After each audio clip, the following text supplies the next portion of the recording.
What did you think? Before we show this next trailer, I'd like to say one thing. Currently, we're working hard on the latest game in the Metroid Prime series, Metroid Prime 4. Is this a 2D Metroid? Here comes 2D Metroid.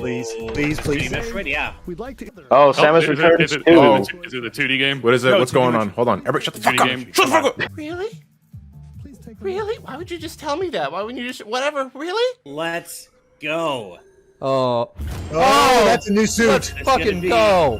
Yes! Yeah! Yes! Yes! Oh! Yes! I'm muting. Oh my God. I'm deafening you. I'm deafening. Metroid 5? Oh my God! It's finally happening. Is that the fusion suit? Ah! Whoa! Whoa! Poo, poo, poo! Oh my gosh! Whoa! Look at it! Oh It's my beautiful! God. This looks so good. What's going on? I have to know what's happening in this plot. What is this suit? You can see like muscle tendons and shit. Oh my God! It's 2.5D. Oh! Yeah!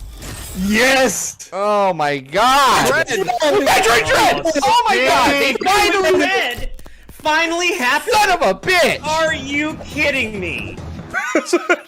Metroid Dread! Oh my God! It's actually a thing!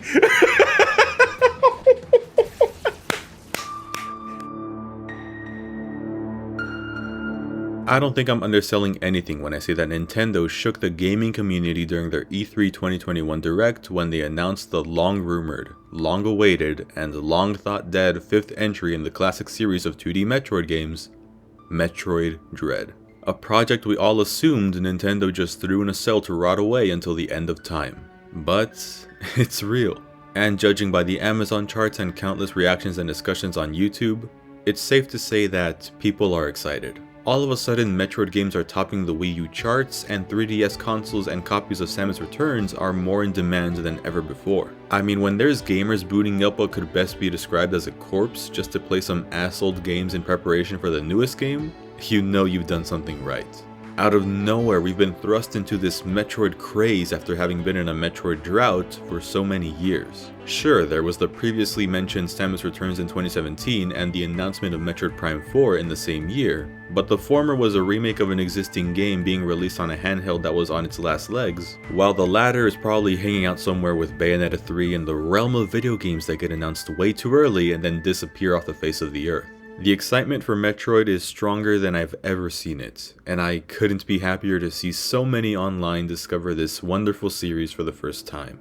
Because yeah, I love series like Zelda, Final Fantasy, Resident Evil, but before I even played any of those games, I discovered a little gem on the GameCube. The game that made such a great impression on me the first time I saw one of my friends playing it over a decade ago, that I traded my original copy of Super Mario Sunshine for it. That, and because it was Super Mario Sunshine and I still have the scars from the pachinko level, I needed to get it the hell away from me. That game that I traded it for was Metroid Prime. I was already familiar with the character of Samus from the Smash Bros. Games. She was actually one of my mains in both Melee and Brawl back then. This was also when 8-year-old me realized that not every character in a robotic suit had to be some manly dude bro. I was all over my GameCube back in the day and was excited to have a new game to try out. So I played it and I was hooked.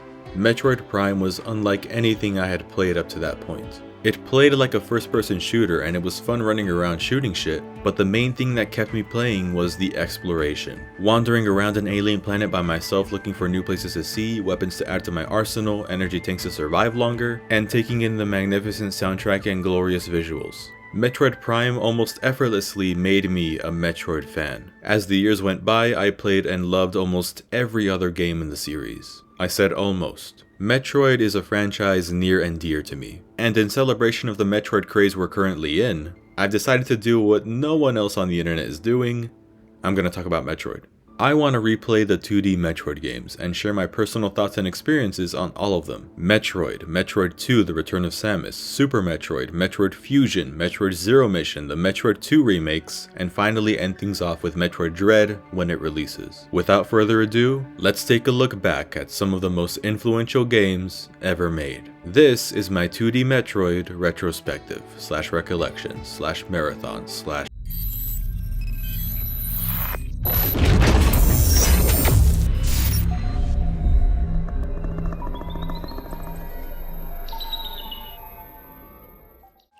In 1986, Nintendo had already solidified themselves as a successful video game company, almost single-handedly saving the industry with their successful consoles the Famicom in Japan and Nintendo Entertainment System in the West. Helping their rise to becoming a household name was also the popularity of what would become two of their most famous IPs, Super Mario Bros. And The Legend of Zelda. Mario was a natural evolution of the classic arcade experience, revolutionizing the side-scrolling platformer and being easily accessible as a level-based linear adventure. Zelda, on the other hand, revolutionized the fantasy open-world action game, well, as open-world as could be achieved on the NES. Compared to Mario, there was a much greater emphasis on non-linearity and exploration, letting the player decide and figure out what to do and where to go, while improving their character with permanent weapon and health upgrades hidden in the map.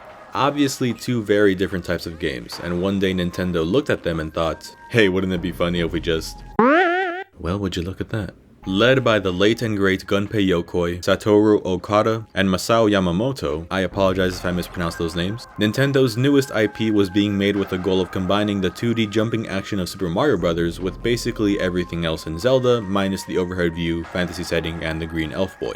Inspired by the sci-fi aesthetic of Ridley Scott's Alien movie from having it set in outer space and making the main character a female, Metroid was born and released on August 6, 1986 in Japan, August 15, 1987 in North America, and January 15, 1988 in Europe. Needless to say, Metroid was a huge success, and Nintendo had a winning formula on their hands. Despite being such a big fan of Metroid Prime on GameCube, I didn't immediately jump to the other games when I completed it.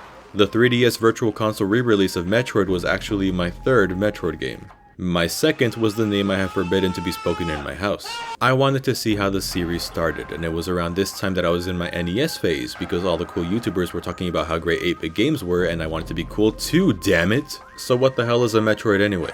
Well, I don't know. Yes, as was common with a lot of NES games back then, there's not much in the way of a story in the game itself. No, you had to read. An organization known as the Galactic Federation are studying an incredibly dangerous species known as Metroids. Jellyfish-looking creatures that act as parasites and feed off of any living organism they come across until their entire essence is drained from them. Yeah, this was the mid-80s, Nintendo wasn't fucking around, who cares if they scar a few kids. The Federation's research is stopped, however, when one of their vessels is attacked by a faction of aliens known as space pirates, who intend to use the Metroid specimens they retrieve to clone them and use them as bioweapons to take over the galaxy. Since the Galactic Federation have already shown their incompetence in the first game of the series, they enlist the help of Samus Aran, a bounty hunter sent to planet Zebes to take out the space pirates and thwart their plans for galaxy-wide domination, and also take down the brains behind the operation, Mother Brain. She successfully destroys the Mother Brain while also taking down her two commanders, Ridley, a space pterodactyl whom Samus has a history with, and Kraid, who was honestly probably just jamming out to his theme song until Samus kicked down the door and bombed him to hell. It also turns out that some Metroid clones were actually made after exposing them to beta rays. Too bad Samus blows the underground facility they're located in the fuck up, I think this is gonna be a trend, and escapes the planet to celebrate by taking off her suit and revealing that yes, you too can save the galaxy if you have green hair. So yeah, it's a relatively simple premise and story as is to be expected from a game of this era, but it successfully set up an entire universe with tons of potential for lore and world building. With the concept as ambitious as this for the time and with a talented team of developers and directors behind the project, it's no wonder that Metroid became an instant classic. It's too bad that I don't like it.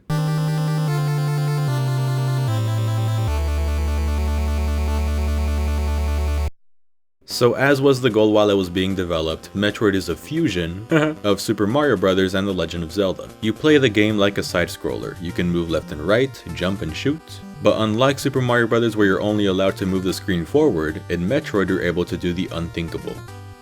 Holy shit. This is where the Zelda influences start to become apparent. Instead of having individual levels set up like obstacle courses that you need to reach the end of, the entirety of Metroid takes place in this interconnected map with 5 different areas making up the whole thing. Throughout your journey on planet Zebes, you'll run through Brinstar, Norfair, Kraid, Ridley, and finally Torian. For an early NES game, the very scope of Metroid is impressive. Zelda 1's world map doesn't even hold a candle to the size and scale of planet Zebes. But what exactly do you do in Metroid? Well, the main goal of the game is to take down Kraid and Ridley to gain access to Torian, Mother Brain's base of operations and where the Metroids are being duplicated, and nuke the lab just before dinner time. You control Samus Aran from beginning to end, and your first time playing you'd have to wonder how the hell she earned a reputation as one of the most formidable bounty hunters in the galaxy. She embarked on this dangerous and important mission with just 30 health points and a dinky arm cannon that shoots macadamia nuts at a shorter range than I can spit. This isn't gonna be enough to fend off all of these enemies. Luckily, Zebes is full of various item upgrades that Samus can collect to make her a force to be reckoned with. These items were actually left here by the Chozo, a race of huge intelligent bird-like beings that aren't too significant right now, but I'd like to mention that Samus was actually raised by them and has Chozo DNA in her blood.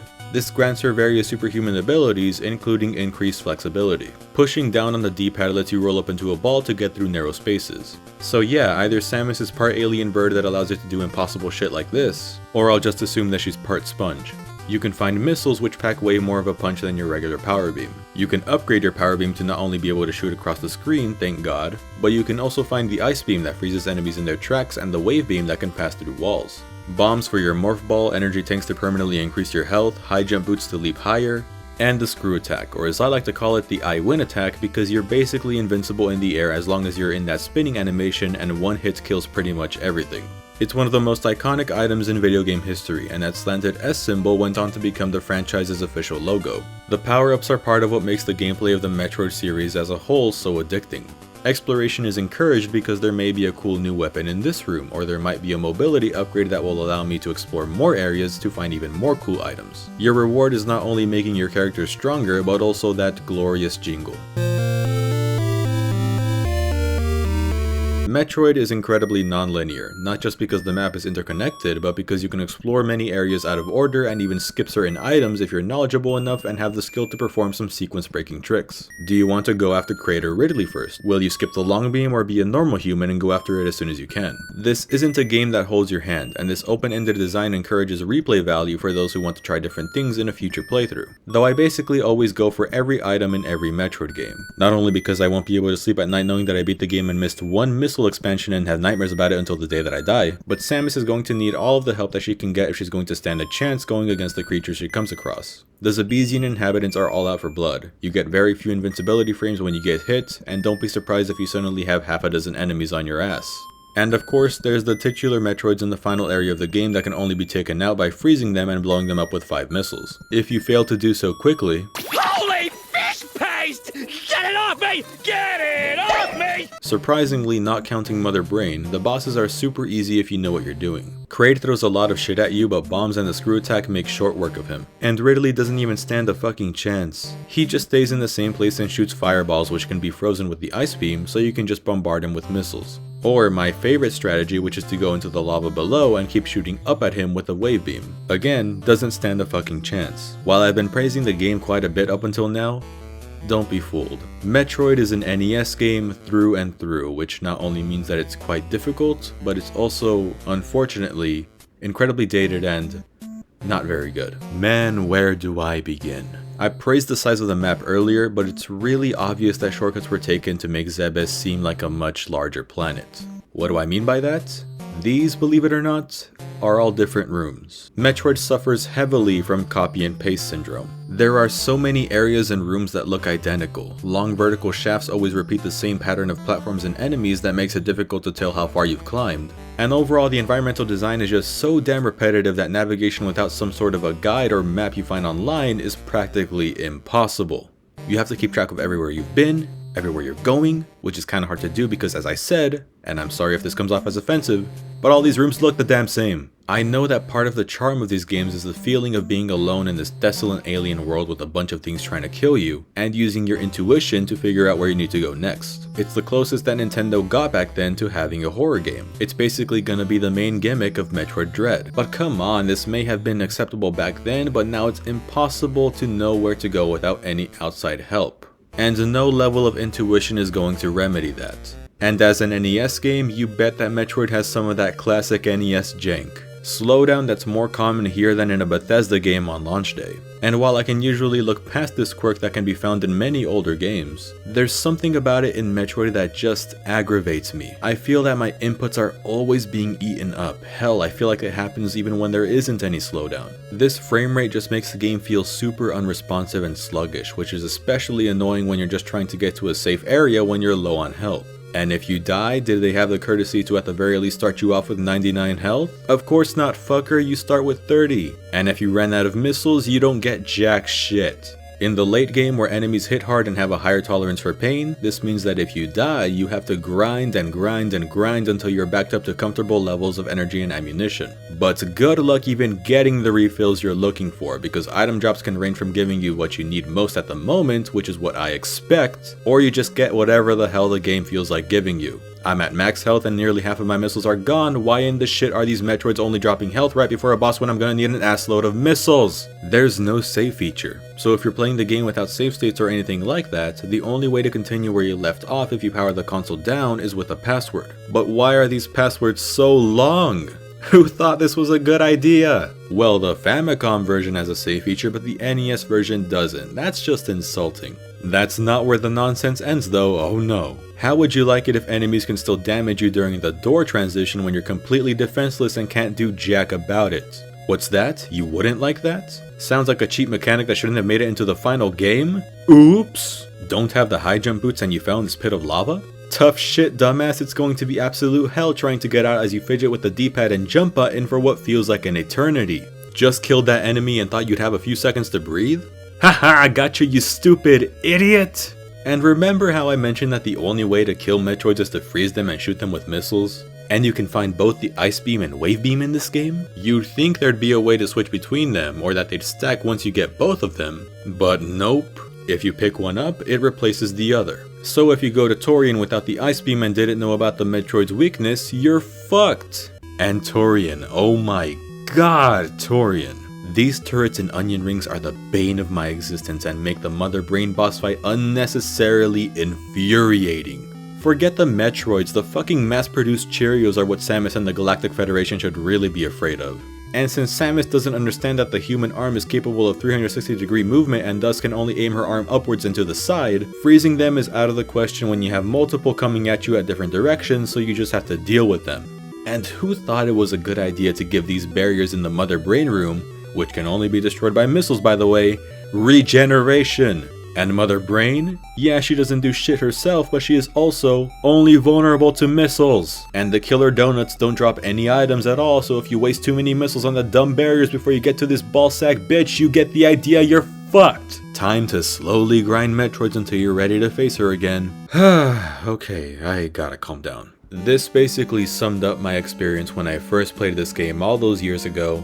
And that was on the 3DS where it had save states. Metroid just doesn't hold up well. There's too much unfair crap and the lack of a map makes it very difficult to find enjoyment in it.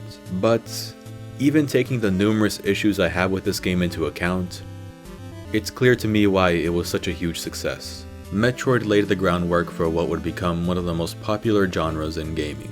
If I had played this game back in the 80s, it probably would have blown my mind. I'm sure I would have looked past all the jank and repetitiveness because back then, there was nothing else like it. And for an early NES game, the game at least looks passable. I mean, Samus looks like a Funko Pop and her various suit color scheme makes her look like a naked chicken cosplaying as a Power Ranger, but it's got nice colors, the enemy design stuck for the rest of the series, and Samus herself would go on to become one of the most recognizable characters in the industry. And if it weren't for Metroid, we wouldn't have gotten all of these amazing games that are universally praised for taking the Metroid formula and fine-tuning it to near perfection. Not to mention that the music is incredible. The 8-bit renditions of these classic tunes still sound really good, and it's honestly one of the things that keeps me going whenever I replay this game. I first heard Kraid's theme in Melee, but the original version of this song is honestly still my favorite version of it. The game has aged as well as a nice gallon of milk that you forgot to put into the fridge. As a video game, I don't recommend it, but I do recommend it if you're curious to see how this series and genre kicked off. Doing so, I believe that many people can gain a greater appreciation for what this eventually evolved into. It's not particularly exceptional in any specific area, but its impact can't be ignored. I think it's safe to say that the next game will be at least a bit better. But it's on Game Boy, so I'm not too sure about that. Metroid 2, The Return of Samus. I'm looking forward to this one because, believe it or not, I've never actually beaten this game. I'm excited to play through the whole thing for the very first time for the next video, and even more excited to look at all the other games in this road to Metroid Dread. Until then, stay safe, I hope you enjoyed the video, and thank you for watching.